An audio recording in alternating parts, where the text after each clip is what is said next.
1 out of 10 smartphones are created in Vietnam.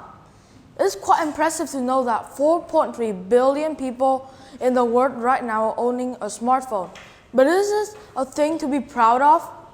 More than half of the population could have a connection to a Wi-Fi and able to research and able to make call to other people. But is that the only thing they will do in the internet?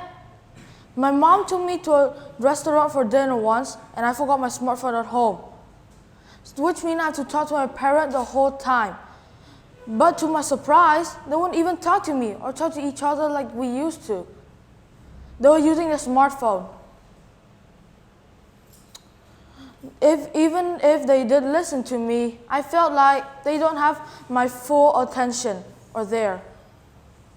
At any time, their smartphone could go off, and when it did, they seemed to lost interest at what I was saying and look who to respond.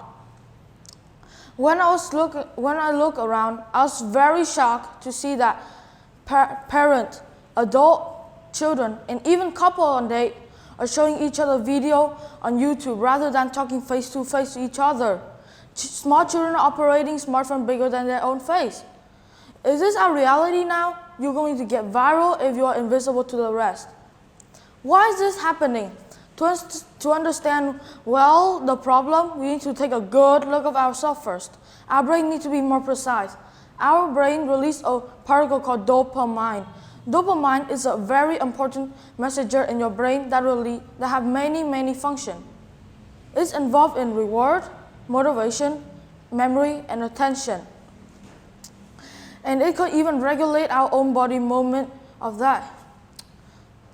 Think of it this way. If you post photos on Facebook and you got a lot of likes, a lot of comments, you'll feel rewarded and happy, and your brain will release dopamine as a reward.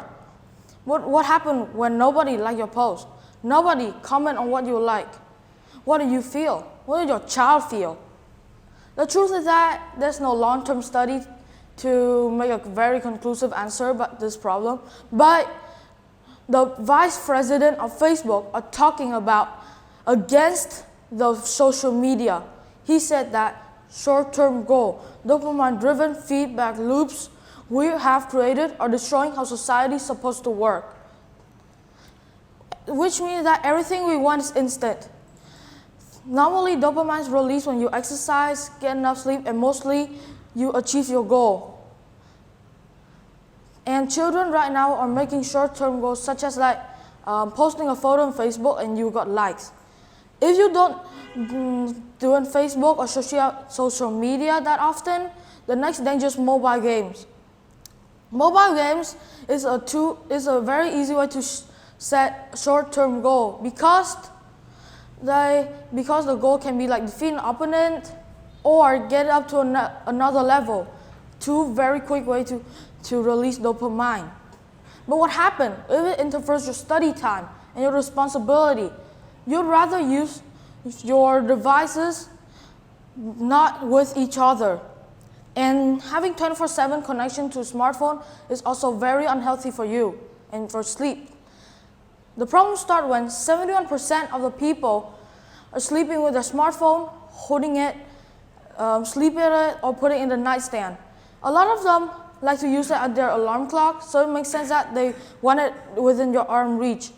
However, the temptation to check email, hotline news, and social media is too strong to resist, even if it's 11 p.m.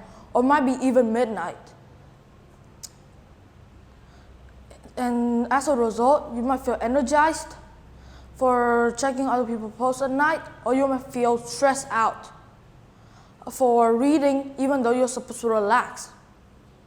Unfortunately, I also struggle with this addiction, so I have solid solution except to ask you, what we all think about this? Is smartphones are destroying how society is supposed to work and also destroying our brain system and causing us to make short-term goals.